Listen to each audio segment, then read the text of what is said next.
देश प्रदेश में आपका स्वागत है। मैं हूं अदिति राजपूत और शुरुआत हम कर रहे हैं उस खबर से जिसने पूरे देश को कहीं ना कहीं हिलाकर रख दिया। रामनवमी के दिन देश के कई हिस्सों में हिंसा और पथराव की खबरें सामने आई। जो आपसी सौहार्द था वो कहीं ना कहीं तार तार होता हुआ नजर आया। सबसे ज्यादा तनाव जहां फैला उसमें से एक था मध्य प्रदेश का खरगोन।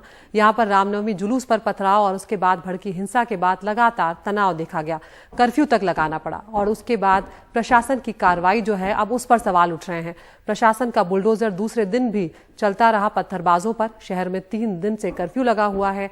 अब तक 95 आरोपियों के खिलाफ मामला दर्ज हो चुका है और उधर गोली लगने से घायल पुलिस अधीक्षक सिद्धार्थ चौधरी को देर रात अस्पताल से छुट्टी मिल गई। लेकिन यहाँ पर सरकार पर ये आरोप लगाए जा रहे हैं कि वो एक तरफा कार्रवाई कर रही है, सिर्फ मुस्लिमों के ऊपर ही कार्रवाई की जा रही है, जबकि जब पथराव हुआ उसमें दोनों पक्ष शामिल थे। पर ऐसा क्यों हो रहा है कि सिर्फ मुस्लिम लोगों को ही निशाना बनाया जा रहा है? क्या हिंदुओं की पत्थरबाजी नहीं? अरे बचाव में कोई क्या कर रहा है ये अलग बात है, हमला किसने किया वो मूल बात है। राज्य सरकार पर जरूर आरोप लग रहा है कि वो एक धर्म के लिए काम कर रही है। हम आरोप की चिंता नहीं करते, पर मध्य प्रदेश में कोई भी फन उठाएगा दंगाई उसको कुचल देंगे, ये हम जानते हैं। क्या वो दंगाई एक ही संप्रदाय से है ना? हमला कहाँ से हुआ? आपकी सरकार में मुस्लिम भी न्याय की उम्मीद कर सकते हैं अगर उनके खिलाफ ज्यादती अगर ऐसा हमले करेंगे तो बिल्कुल ना करें, और नहीं करेंगे शांति से रहेंगे तो सब प्रेम से रहेंगे। और खरगोन जिला प्रशासन ने कल तक 52 संपत्तियों को ढा दिया था, लेकिन इनमें पीएम आवास योजना के तहत बना एक घर भी शामिल है। ये घर हसीना फकरू के नाम पर है, लेकिन इनका ये भी कहना है कि प्रशासन ने उन्हें कई बार घर को खाली करने का नोटिस दिया था।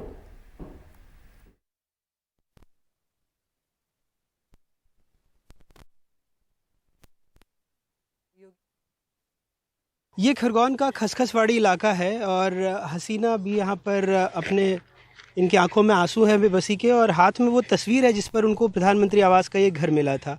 वैसे ये घर अब तस्वीरों में ही है, क्योंकि घर की जो हालत है वो मेरे कैमरा पर्सन रिजवान आपको दिखाएंगे। घर ज़मींदोज़ हो चुका है। कई मकान यहाँ पर सरकार ने कहे लगभग 52 मकान और दुकान अभी तक खरगोन में उसको बुलडोज़र उस पर चला है। पर ये तो प्रधानमंत्री आवास योजना का घर था जो 2019-20 में उनको मिला था। लगभग 2.5 लाख रुपए इनके खर्च हुए हैं। ये अभी भी कांप रही हैं, इनकी आंखों में आंसू है। सारे दस्तावेज़ इनके बेटे अमजद के पास हैं जो दिहाड़ी मजदूर का काम करते हैं। 5 से 7 लोगों का इनका परिवार है और अब ये समझ नहीं पा रही हैं इस घर के पीछे एक बरसाती लगाकर वो किसी तरह से रह रही हैं। आप अगर बात करने की स्थिति में हैं, ये घर आपको कब मिला था, कितनी किस्त मिली थी? हमको 1 लाख की किस्त मिली जी। 1 लाख की एक मिली, 50,000 की एक मिली। अच्छा। हमने उधार पाव भी करे हैं। अच्छा। हमने बनाने वास्ते करे कि हम अपना बन जाएगा तो अपन अच्छे से रहेंगे, पर हमारा अच्छा तो क्या करा उन्होंने, हमारा बहुत ही खराब काम कर दिया। हमको अधूरा छोड़ दिए सर, मार के हम कहाँ जाएंगे। आप मत रोइए, देखिए आप रोती हैं, जमीन भी दिए। क्या कभी आपको कोई नोटिस मिला था कि ये घर आपको खाली करना है? सरकार ने नोटिस तो हमको मिले थे। हाँ, और हम तहसील में भी कई बार गए, केस चल रहा था हमारा जी। न, फिर बाद में बंद कर दिया था। अच्छा। आके आश्वासन दिया था उन्होंने, शिवराज चौहान ने कि जो जहाँ रह रहा है वहीं रहेगा, उनको नल भी दूंगा, बिजली भी दूंगा और लाइट भी दूंगा। भांजो तो मत घबराओ, मामा अभी जिंदा है। तो ये मामा एक उनसे काम कर रहा है, एक तरफ दे रहे एक तरफ उजाड़ लिया। तो साफ तौर पर जिस तरह से इनके मकान पर गोबर पोता गया है, जिस तरह से लोगों का यहाँ कहना है, तो कहीं ना कहीं वो गोबर सिर्फ एक मकान पर नहीं, पूरे सरकारी वायदों पर, सरकारी इंतज़ाम पर, या सरकार जिस तरह के खोखले वायदे कर रही है, इन लोगों का आरोप है कि वो उसके मुंह पर पोता गया, क्योंकि घर गिराने से पहले योजना के नाम पर गोबर पोता गया और बाकायदा यहाँ पर आवास के लिए सारी किस्तें और सब कुछ स्वीकृत हुआ था। बावजूद इसके प्रशासन ने ये कार्रवाई की है। खरगोन से अपने कैमरा सहयोगी रिजवान खान और आसिफ के साथ अनुराग द्वारी, एनडीटीवी इंडिया। और खरगोन का मामला लगातार तूल पकड़ता जा रहा है। मध्य प्रदेश के पूर्व मुख्यमंत्री दिग्विजय सिंह गलत फोटो ट्वीट कर फंस गए हैं। दिग्विजय सिंह ने कल सुबह एक आपत्तिजनक फोटो ट्वीट करी और उसे खरगोन को सांप्रदायिक हिंसा से उन्होंने जोड़ दिया। उसके बाद मध्य प्रदेश के मुख्यमंत्री शिवराज सिंह चौहान ने ट्वीट करके कहा कि दिग्विजय सिंह ने एक धार्मिक स्थल पर युवक द्वारा भगवा झंडा फहराने का फोटो ट्वीट किया है, वो मध्य प्रदेश का नहीं है। श्री दिग्विजय सिंह का ये ट्वीट प्रदेश में धार्मिक उन्माद फैलाने का षड्यंत्र है और प्रदेश को दंगे की आग में झोंकने की साजिश है, जिसे बर्दाश्त नहीं किया जाएगा। और इसके बाद दिग्विजय सिंह पर कई धाराओं के तहत मामला दर्ज कर लिया गया है। प्रेम, सद्भाव और सांप्रदायिक उन्माद के खिलाफ बोलने से मेरे खिलाफ अगर मुकदमा दायर 1,00,000 हो जाए तो मुझे चिंता नहीं है। सर मगर वो जो आपका ट्वीट था, उस ट्वीट को लेकर उन्होंने मामला ट्वीट में भी क्या था? मैंने प्रश्न पूछा है, क्या ये उचित है? सर उनका कहना है कि जो पिक्चर थी वो मध्य प्रदेश की नहीं थी, खरगोन की नहीं थी। तो ठीक है, मैंने डिलीट कर दिया। सर आपको लगा कि एजेंडा चलाया जा रहा है बीजेपी का आपके खिलाफ? पूरे देश में आपके खिलाफ? मेरे खिलाफ फर्क नहीं पड़ता, पूरे देश में। आगे बढ़ते हैं। सवाल ये उठाया जा रहा है कि पंजाब की सरकार को कौन चला रहा है। दरअसल सोमवार को पंजाब के अफसरों के साथ अरविंद केजरीवाल की मुलाकात पर खासा विवाद हो गया। इस बैठक में मुख्यमंत्री भगवंत मान ही शामिल नहीं थे। कांग्रेस ने इसे आम आदमी पार्टी का रिमोट कंट्रोल से सरकार चलाना बताया है। पंजाब के विपक्षी दलों में गुस्सा है। इसे वे दिल्ली रिमोट कंट्रोल मॉडल बता रहे हैं। आम आदमी पार्टी के संयोजक और दिल्ली के मुख्यमंत्री अरविंद केजरीवाल ने कथित तौर पर पंजाब के बिजली विभाग के आला अफसरों के साथ बैठक की। इस बैठक में राज्य के मुख्य सचिव और बिजली सचिव के अलावा दूसरे अफसर भी मौजूद थे, लेकिन पंजाब के मुख्यमंत्री भगवंत मान या बिजली मंत्री इस मीटिंग में मौजूद नहीं थे। ये गवर्नमेंट चंडीगढ़ से तो चल ही नहीं रही। इसमें चेंज सबसे बड़ी क्या आई है कि ये दिल्ली से गवर्न हो रही। केजरीवाल साहब ने 2 दिन पहले चीफ सेक्रेटरी पंजाब को बुलाया, पावर सेक्रेटरी को बुलाया, हमारे चेयरमैन जो है बिजली बोर्ड के उनको वहां बुलाया, और सबसे गंभीर बात क्या है कि उसमें पंजाब के ना मुख्यमंत्री थे ना पंजाब का कोई मंत्री था। पार्टी का चलना एक बात और होती है, ये तो डायरेक्ट इंटरफेरेंस है। पूर्व मुख्यमंत्री कैप्टन अमरिंदर सिंह ने कहा कि यह सबसे बुरा हो चुका है और केजरीवाल ने पंजाब को उम्मीद से पहले ही कब्जे में ले लिया है। केजरीवाल को इस आलोचना का जवाब देना बाकी है, लेकिन पंजाब के एक अहम मंत्री ने बैठक को सही बताया। कहा कि विपक्ष को पंजाब में रचनात्मक कदमों का समर्थन करना चाहिए। ਇਹ ਮੇਰੀ ਨੌਲੇਜ 'ਚ ਨਹੀਂ ਮੀਟਿੰਗ ਹੋਈ ਆ, ਪਰ ਬਾਕੀ ਵੇਖੋ ਸਾਡੇ ਨੈਸ਼ਨਲ ਕਨਵੀਨਰ ਨੇ ਆਮ ਆਦਮੀ ਪਾਰਟੀ ਦੇ, ਸਾਡੇ ਪੂਰੇ ਹਿੰਦੁਸਤਾਨ ਦੇ ਕਨਵੀਨਰ ਨੇ, ਤੇ ਜੇ ਕੋਈ ਮੀਟਿੰਗ ਹੋਈ ਵੀ ਆ ਤਾਂ ਕੋਈ ਏਡੀ ਵੱਡੀ ਗੱਲ ਨਹੀਂ, ਅਫਸਰ ਵੀ ਜਾ ਕੇ ਮੀਟਿੰਗ ਕਰ ਸਕਦੇ ਆ। ਬਾਕੀ ਕੋਈ ਇਹਦੇ 'ਚ ਕੋਈ ਮਾੜੀ ਨਿੰਦਣਯੋਗ ਗੱਲ ਨਹੀਂ। ये पहली बार नहीं है जब हाल के दिनों में पंजाब में इस तरह का विवाद उठा है। पहले भी विपक्ष ने भगवंत मान को रबर स्टैंप मुख्यमंत्री करार दिया, जब पंजाब में कैबिनेट मंत्री तय किए जा रहे थे और जब आम आदमी पार्टी ने राज्य से राज्यसभा सांसदों के नाम दिए थे। विपक्ष का कहना है कि सरकार चलाने का ये मॉडल पंजाब की हैसियत कम करने वाला है। पंजाब के मुख्यमंत्री भगवंत मान विपक्ष के निशाने पर हैं कि कैसे दिल्ली के मुख्यमंत्री और आप सुप्रीमो अरविंद केजरीवाल अनौपचारिक तौर पर दिल्ली में रहकर पंजाब की सरकार चला रहे हैं। नीतिगत फैसलों के लिए सरकार का अपने पार्टी के आला हाईकमान से डिस्कस करना या कुछ मशवरे लेना तो अभी भी सियासत में जायज माना जाता है, लेकिन इस मामले को विपक्ष दूसरे राज्य की सीधी दखलंदाजी मानता है। चंडीगढ़ से मोहम्मद गजाली, एनडीटीवी इंडिया। उत्तर प्रदेश का रुख करते हैं, जहां पर बलिया में पेपर लीक मामले में गिरफ्तार 3 पत्रकारों को आजमगढ़ से बलिया कोर्ट में पेशी के लिए लाया गया। बलिया कोर्ट परिसर में गिरफ्तार पत्रकारों ने जिला प्रशासन के खिलाफ जमकर नारेबाजी की। इस बीच बीते 12 दिनों से बलिया में पत्रकार संगठन अपने साथियों को छुड़ाने के लिए लगातार आंदोलन कर रहे हैं। बलिया जिला कचहरी में पुलिस वैन से उतर रहे इन लोगों में बलिया पेपर लीक मामले में गिरफ्तार अमर उजाला और राष्ट्रीय सहारा के वह पत्रकार भी हैं जिन्हें बीते दिनों जेल में बंद कर दिया गया था।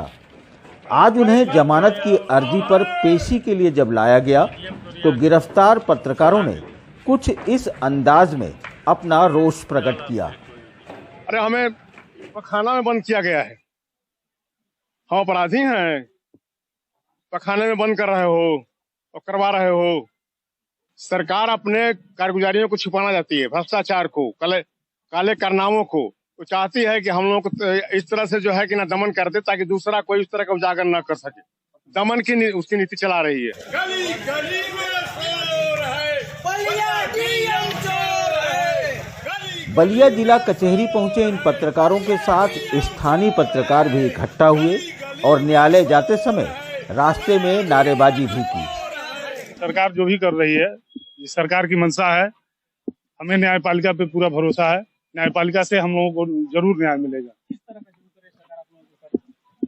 अब पत्रकारों को उनके धर्म का निर्वहन करने से रोका जा रहा है, जबरदस्ती उनपे एक नहीं, दो नहीं, तीन मुकदमे लादे जा रहे हैं, तीन अलग अलग थानों से। तो ये सरकार एक तरह से पत्रकारों को उत्पीड़ित कर रही है, प्रताड़ित कर रही है। लेकिन न्यायपालिका जब तक इस देश में है तब तक न्याय जरूर मिलेगा, ये भरोसा हम लोगों को। बीते 30 मार्च को बलिया पेपर नकल मामला सामने आने के बाद अमर उजाला और राष्ट्रीय सहारा के 3 पत्रकारों की गिरफ्तारी के बाद से बलिया में लगातार प्रदर्शन हो रहा है। पत्रकार अब इनकी रिहाई को लेकर क्रमिक अनशन पर बैठ गए हैं। बलिया में पत्रकार अपने साथी की रिहाई के लिए पूरी ताकत के साथ लड़ाई लड़ रहे हैं, लेकिन शासन प्रशासन और मीडिया के एक बड़े तबके के बीच में इनकी ये आवाज़ नक्कार खाने में टूटी सी नजर आ रही है। लिहाजा इन्हें अब पूरा भरोसा न्यायपालिका पर है। ऐसे में देखने वाली बात ये होती है कि न्यायपालिका से इन्हें कब और कैसे न्याय मिल पाता है। बलिया से करुणा सिंधु के साथ वाराणसी से अजय सिंह, एनडीटीवी इंडिया। झारखंड के देवघर में केबल कारों के तार टूटने और उनके टकराने के 40 घंटों के बाद आखिरकार भारतीय वायुसेना का बचाव अभियान 40 से ज्यादा लोगों को बचाने में कामयाब रहा। यह अभियान बहुत ही मुश्किल रहा, खतरनाक और पेचीदा हालत में इसे अंजाम दिया गया। इस दौरान 3 लोगों की मौत भी हुई, जिसमें से 2 लोगों की मौत बचाव के दौरान गिरने से हुई है और जिस पर कई सवाल भी खड़े हो रहे हैं।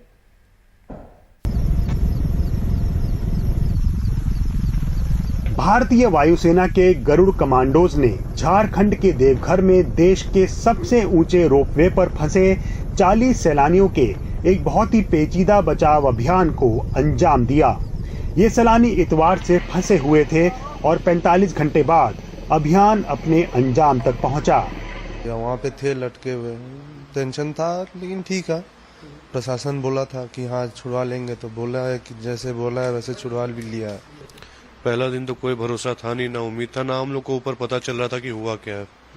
तो मेरी मदर ने मुझे 2-3 घंटे बाद बताया कि नीचे एक्सीडेंट हुआ है। हम लोग बीच में थे बिल्कुल, और हम लोग को रिकवर करने में भी बहुत 3-4 ट्राइज लगे हैं। 3 ट्राइज में आर्मी सक्सेसफुल नहीं हुई थी, एयरफोर्स भी सक्सेसफुल नहीं हुई थी, लेकिन फाइनली उन्होंने हम लोग को निकाला। वहाँ हम लोग को पानी भी नहीं दिया गया और आपसे ही बोला जा रहा है आप लोग को पानी खाना सब पहुँचेगा, कुछ नहीं पहुँचा, केवल बोला गया, कुछ नहीं। कल 3 बजे 2 बोतल पानी दिया, हम लोग 4 लोग आधा करके बांट के पिए। बासी मुंह में थे और ना तो पैखाना ना पेशाब ना कुछ, सारा पानी उतना धूप में हम लोग का सूख गया शरीर का। अब लगने लगा हम लोग बेहोश हो जाएंगे, अब खत्म हो जाएंगे। बहुत खतरनाक इलाके में वायुसेना के इन हेलीकॉप्टर्स ने कई चक्कर लगाकर यहाँ फंसे हुए ज्यादातर लोगों को बचाने में कामयाबी हासिल की। जमीन पर सेना, एनडीआरएफ और आईटीबीपी के सैकड़ों लोग इनकी मदद के लिए मौजूद थे, लेकिन कामयाबी की खुशी में दुख भी शामिल था, क्योंकि लगातार 2 दिन 2 लोगों की बचाव के दौरान गिरकर मौत हो गई। मंगलवार को रस्सी पकड़े इस महिला की गिरकर मौत हो गई। एक दिन पहले ये शख्स केबल कार से उठाए जाने के बाद मजबूती से पकड़ न पाने के कारण हेलीकॉप्टर से गिर गया था। बड़ा सवाल ये है कि इतना बड़ा हादसा कैसे हुआ। सबूतों से इशारे मिलते हैं कि रोपवे को जो कंपनी चला रही थी उसने ठीक देख रेख नहीं की। रविवार को केबल कारें सुरक्षा नियमों को ताक पर रख ज्यादा भरी थीं। इस पर कार्रवाई की जाएगी और जो भी इसमें कानूनी प्रक्रिया है उसको अपनाते हुए सभी मृतक परिवारों और घायल परिवारों पर भी निर्णय लिया जाएगा। झारखंड सरकार ने कार्रवाई का वादा किया है, लेकिन हाईकोर्ट ने एक पखवाड़े के भीतर राज्य सरकार से इस मामले में एक विस्तृत रिपोर्ट मांगी है। देवघर त्रिकुट रोपवे हादसे ने 3 दिनों में 3 जानें ली। राज्य सरकार ने जांच के आदेश दिए, वहीं झारखंड हाईकोर्ट ने संज्ञान लिया है। देखना दिलचस्प होगा कि इसकी जांच होती है या फिर खानापूर्ति होकर रह जाती है। देवघर से हरिवंश शर्मा, एनडीटीवी इंडिया के लिए।